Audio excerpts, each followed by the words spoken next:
Hello friends, in this video we will discuss about the French. So the first topic is foundation of French centers in India. So the last European to come to India for trading purposes was the French.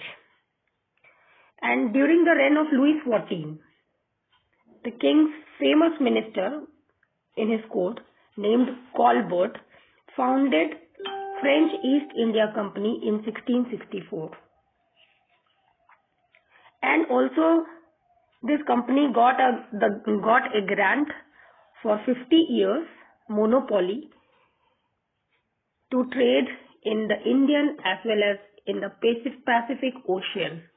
Okay.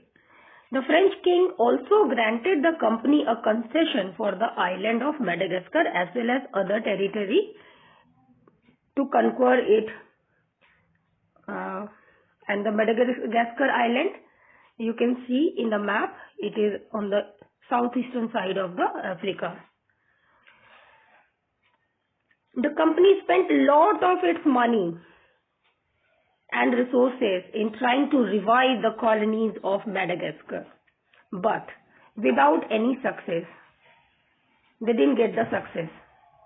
Then in 1667, Francois Caron headed an expedition to India, setting up a factory in Surat. So here is a things to know is that in 1667 the first French factory was set up in Surat.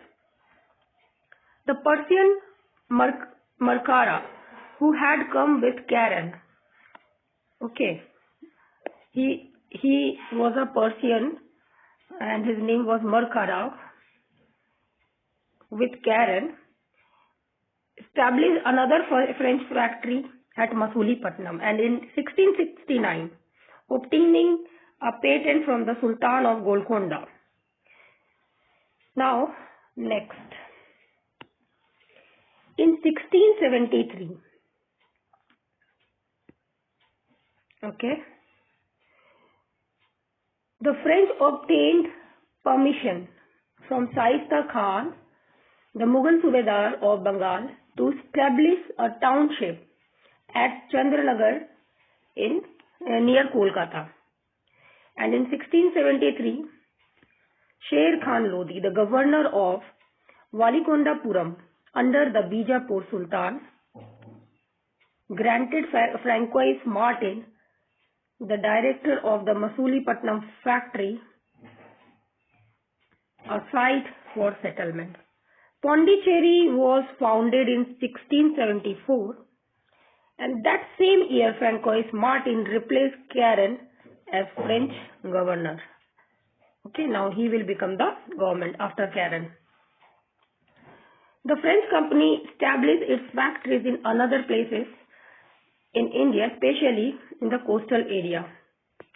Mahe, Karaikal, Balasore, Kasim Bazar. Okay.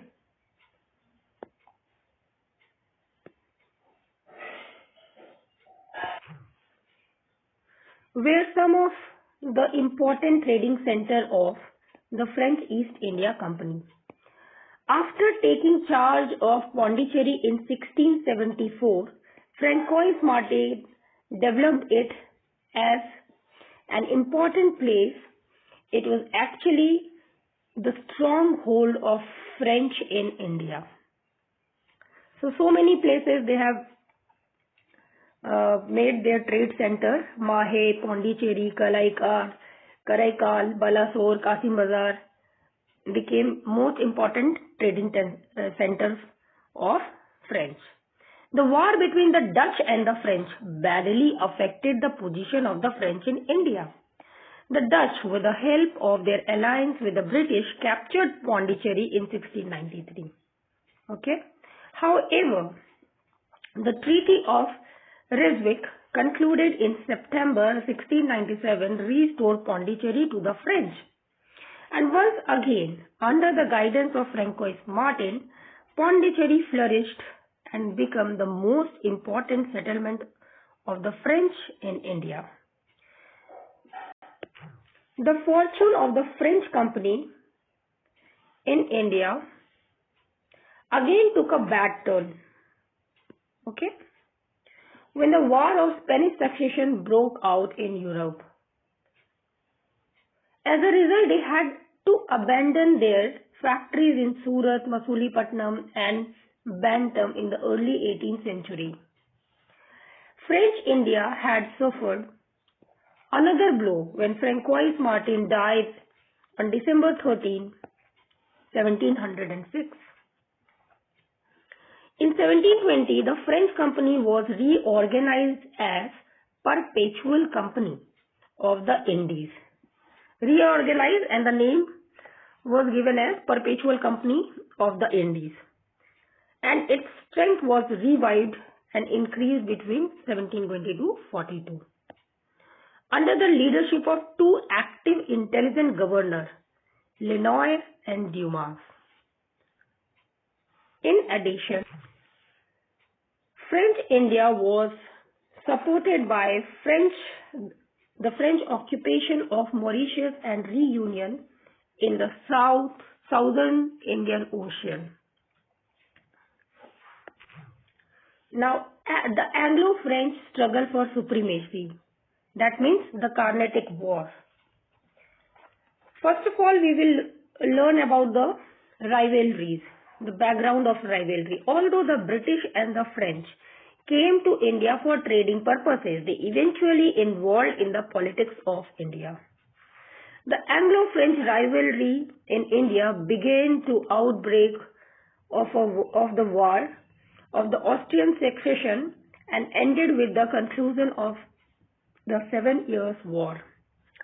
So, there was war of succession in Austria that had affected the British and the French and created a rift between them, and it ended with the peace treaty being done when the 7-year war ended and concluded with the treaty, that is Aix-la-Chapelle.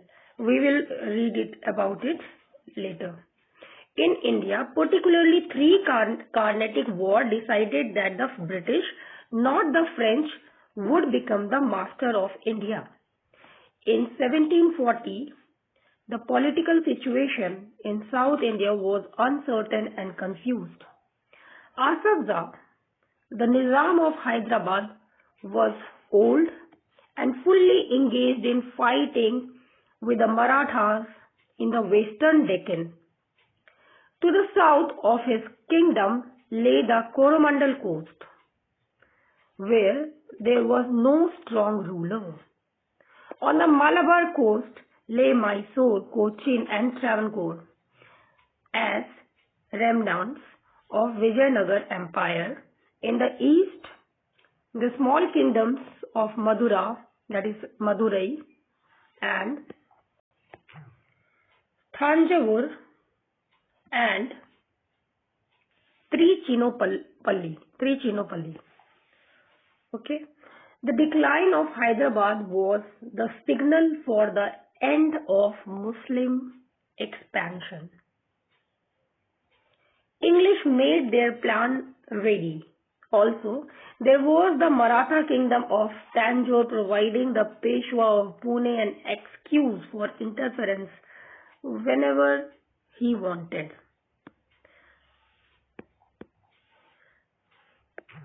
And Carnatic was the area that European named as Coromandel Coast and its hinterland.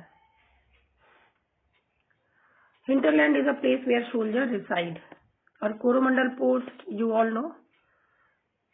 So, in the map, we have here the Coromandel Coast, whereas here it is the Malabar Coast. Okay.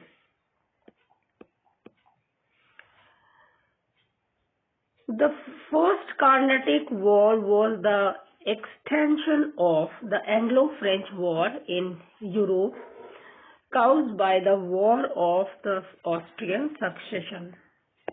Now, what are the immediate causes? However, France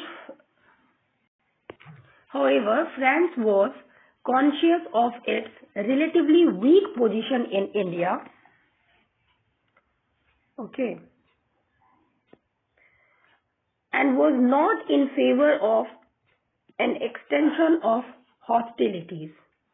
But when the English navy under the Barnett seized some French ships, France retaliated by capturing Madras in 1746. Thus began the First Carnatic War.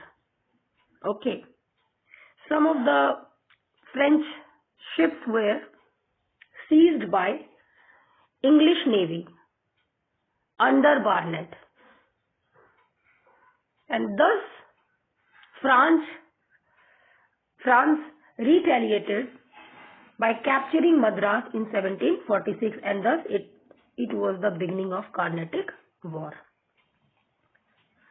The Treaty of Aix-la-Chapelle was signed in 1748, ending the First Carnatic War in India with the end of the War of the Austrian Succession.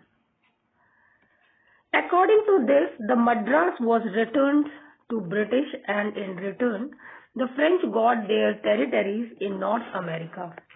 This is very important.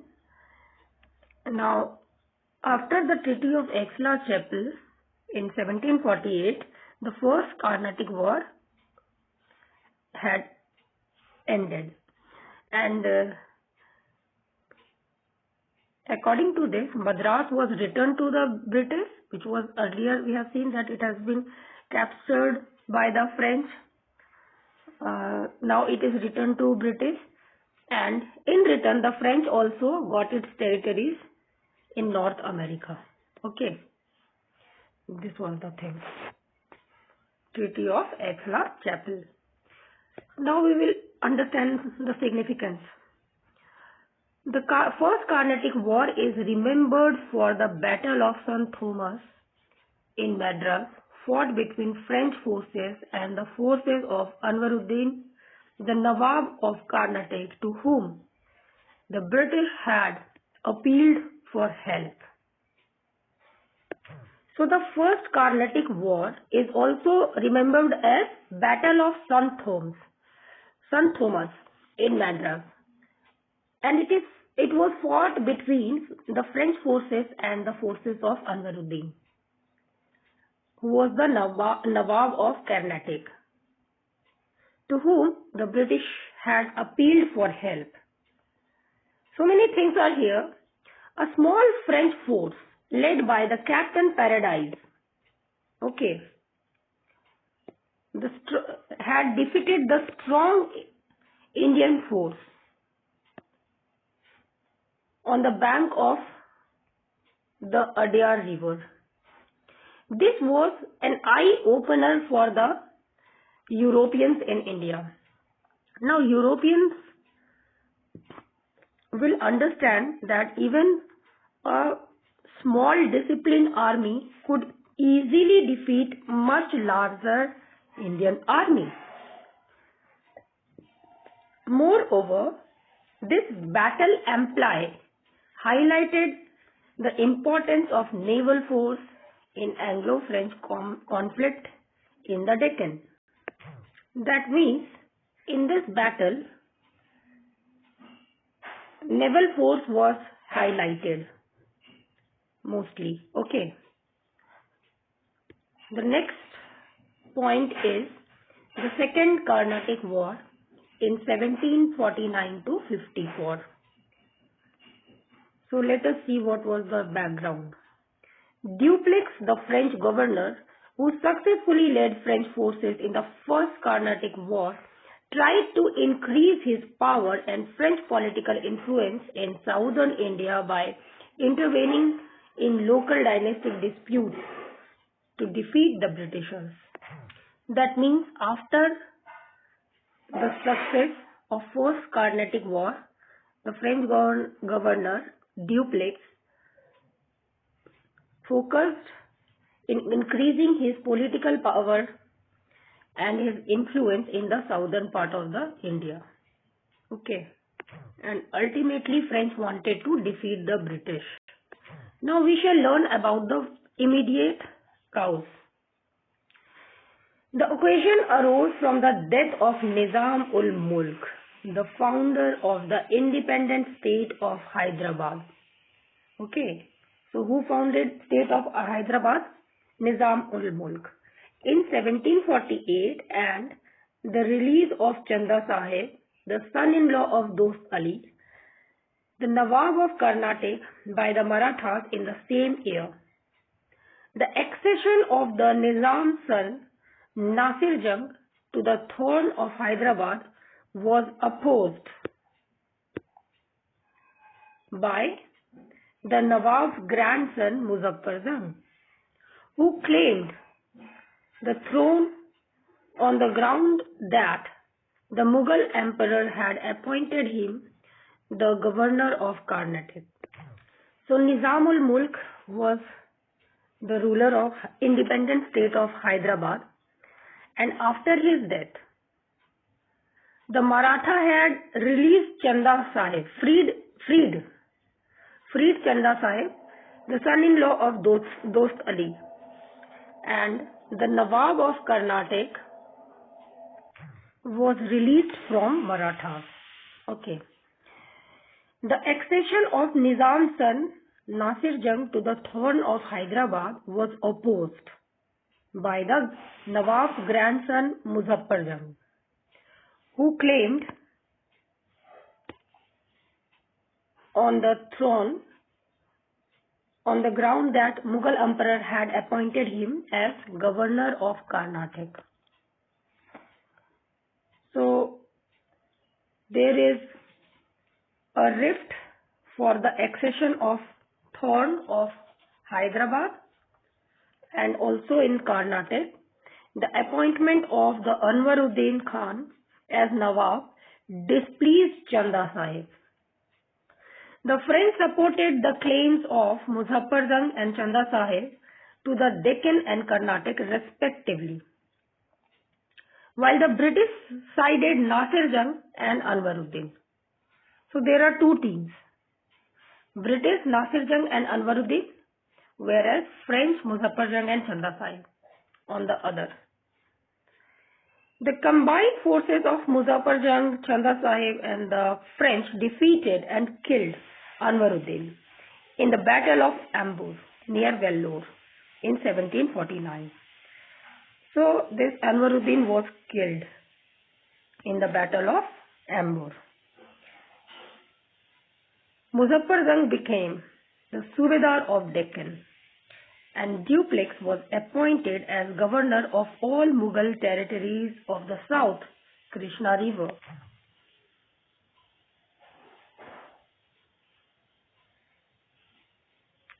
A French army under the Bussy was stationed in Hyderabad to protect French interests. In 1750, Nasir Jung also died. Now Muhammad Ali, the son of Anwaruddin, fled to Trichinopoli, and Chanda Sahib besieged Trichinopoli with the French army together. In 1751, to release the siege, Robert Clive, a British agent, attacked and captured Arcot, the capital of Karnataka, with only 210 soldiers. Chanda Sahib sent 4,000 soldiers to Arcot to recover it, but he failed, and finally the siege of Trichinopoli was finally lifted in 1752. Chanda Sahib fled to Tanjore, where the people of Tanjore beheaded him, and in 1754 Charles Godoy became the French governor in place of Dupleix, and a treaty of Pondicherry was signed in 1754. The British made Muhammad Ali the Nawab of Karnataka, but Hyderabad was still under the influence of General Bussy, who made Sabat Jung the Nizam. In Europe, when Austria wanted to recover Silesia in 1756, the 7 years, The war from 1756 to 63, 7-year war started. Britain and France were once again in the opposite side. So when the Austrian War of Succession began, British and French were once again on the opposite side. Course of war in India. In 1758, French force led by Count de Lally captured English fort of St. David's and Vijayanagaram. Now the British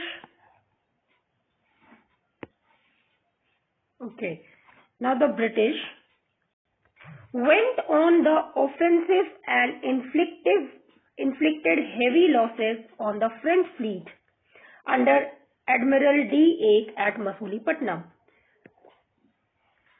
Battle of Wandiwash.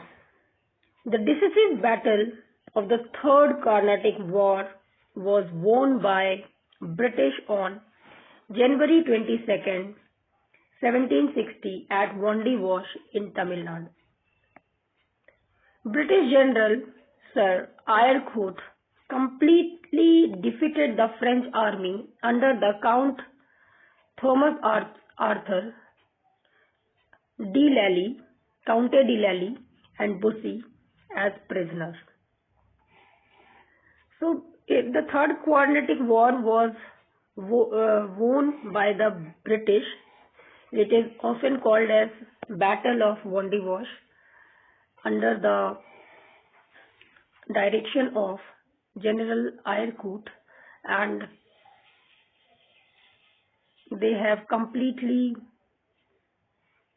defeated French. Lally bravely defended Pondicherry for 8 months before surrendering on January 16, 1761 with a defeat at Ginji and Mahe. French power in India was at its lowest. So this is how British overcome from the French, and in the Battle of Wandiwash, which is also called as Third Carnatic War, British won and defeated French. Also, Lally and Bussy was made prisoner. Okay. The result and significance.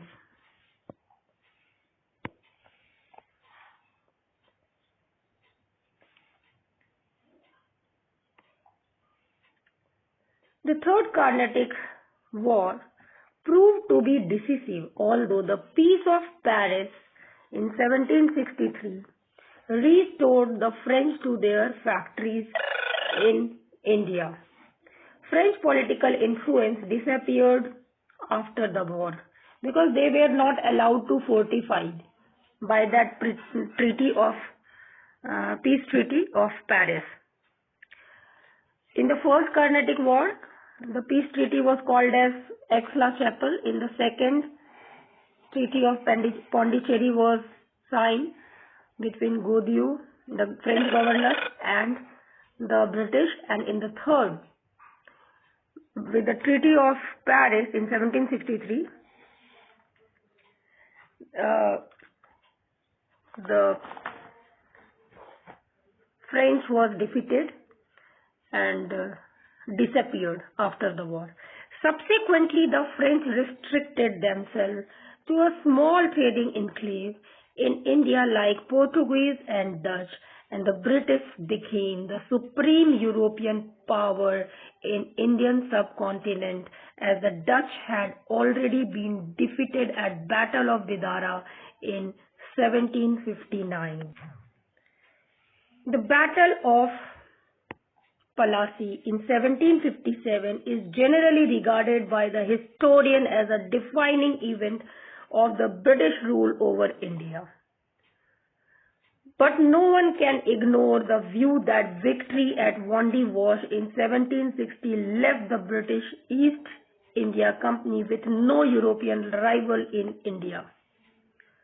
Rise and fall of duplex in India.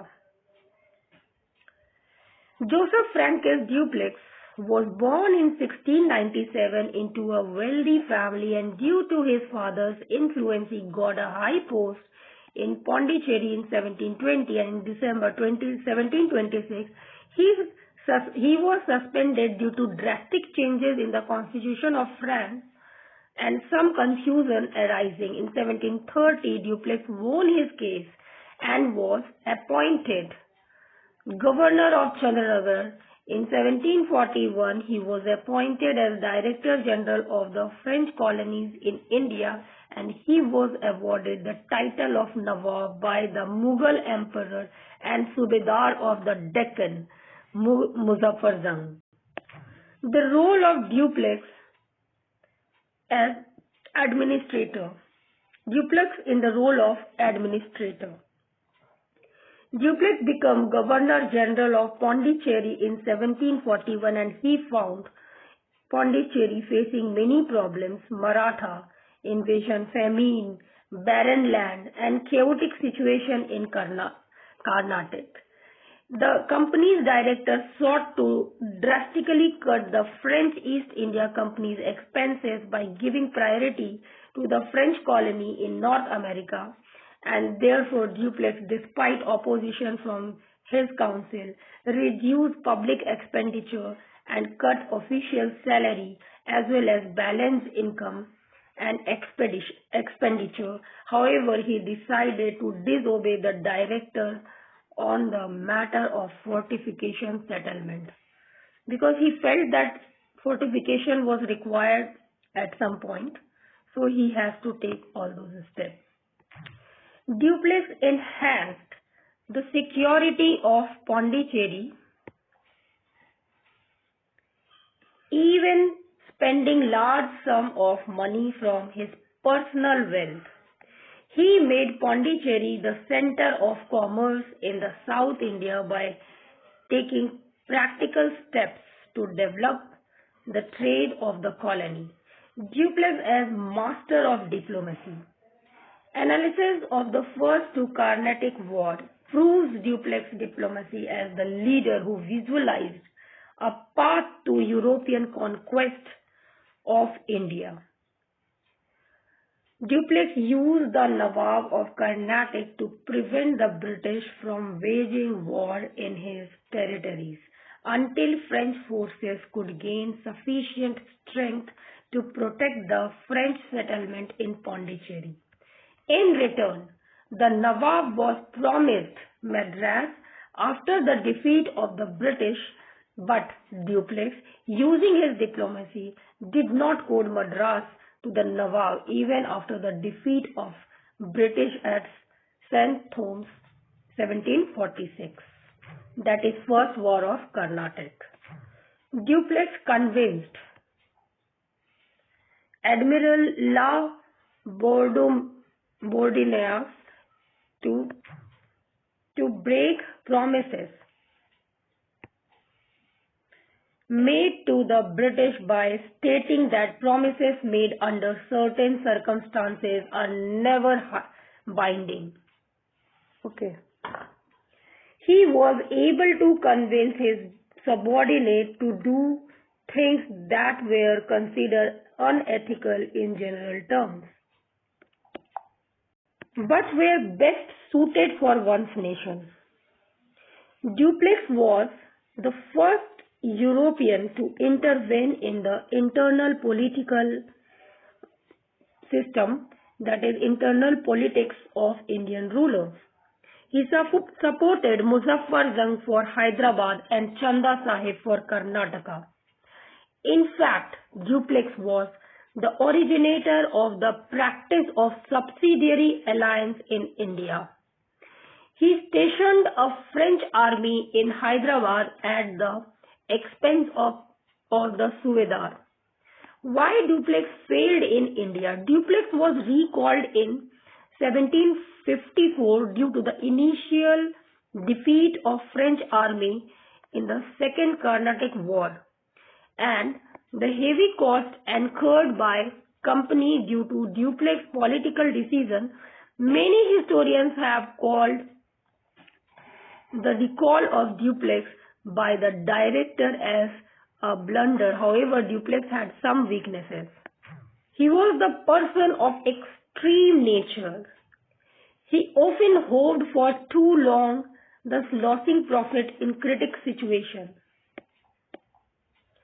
Duplex's colleague did not like his autocratic behavior, and Duplex was not a man of action. He planned a campaign directed by his lieutenant but never led by an army on the battlefield like Lawrence or Clive.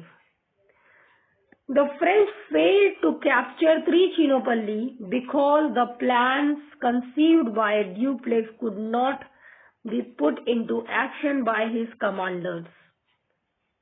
Now, what are the causes of English success and British failure? We shall discuss it now. The English company was a private enterprise.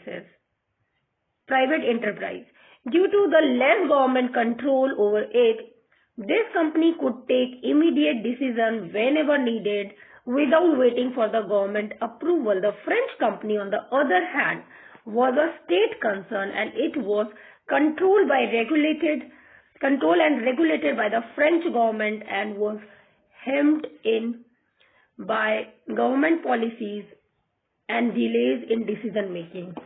So there was more intervention of French government as compared to the British. The English Navy was superior to the French Navy. Okay. And the British had three important places, namely Calcutta, Bombay and Madras. So while the French had only Pondicherry, the French gave more importance to their territorial ambitions than to their commercial interests, which led to a shortage of funds. Despite their imperialist intentions, the British never neglected their commercial interests, so they never ran out of the money, and due to their strong financial position, held them in waging wars against their rivals. A major factor in the success of English in India was the superiority of the commanders in the British camp. In comparison to the long list of leaders on the English side, Sir Eyrecourt, Major Stringer, Lawrence, Robert Clive, and many others, there was only Dupleix. That means French government lacked the leadership. There was only leader and he was Dupleix. Wherein in the English side they have Eyrecourt, they have Major Stringer, then Lawrence, and they have Robert Clive. So all of them were very strategic, and even after defeating English in the first two Carnatic War, English was able to defeat badly. And also not only this, they have imprisoned their governors as well. So their leaders, their governor as well. So this was a defeat they had to accept in Third Battle of Carnatic. French got defeated under the leadership of Lally. And Dupleix was sent after the Second War of Carnatic, and it was after him Godieu came with the peace treaty of Pondicherry. Okay. So this is all we have learned about the French. Now the next topic. About the goods in trade initially. Let's learn about it. There are various writings by the European travelers and traders about the port cities like Surat, which detail the manufacture of clothing. Cotton long cloth, usually 35 to 50 meter in length, sail, staple cotton cloth, and morus, that is better quality cotton cloth, were in great demand. The other most desired fabrics were painted fabrics and prints, silk and dyes. These clothes were in demand and not only in Europe but also in other parts of Asia. Indian traders in textile for centuries before the arrival of Europeans. So this means the clothes were famous, the silk were famous of India and was being traded even before European arrived. Okay. In China, Japan and the Indonesian archipelago, means group of islands, Indian cotton was popular for its light yet strong qualities. When the Dutch, English and French acquired material from India, it was not only for their home countries, but they also sent it to Malacca or Java, where they traded spices. Along with trade in clothes and spices, there was also trade in slaves. French ships carried European goods to Asia, where they bought cowries and Indian textile, which were highly prized in West Africa.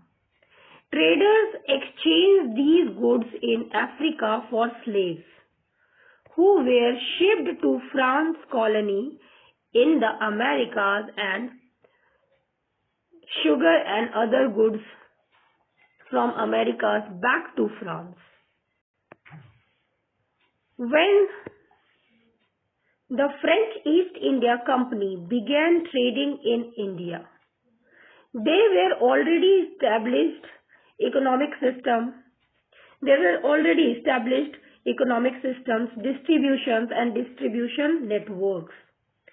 Large commercial fleets as well as prosperous coast-based business were run by Indian traders. European traders were provided with goods and had to learn to establish rules and practices. Initially, there was no serious rivalry, but as the three companies, Dutch, English and French, become more competitive, the British began being better financed and better adapted to local trade practices and customs, succeeded in expanding the factories, which helped them in the expansion and consolidate their power and control throughout the India. So this is all in this video. In the next video, we shall learn about the Danes. Danes were the people of Denmark. Okay, thank you.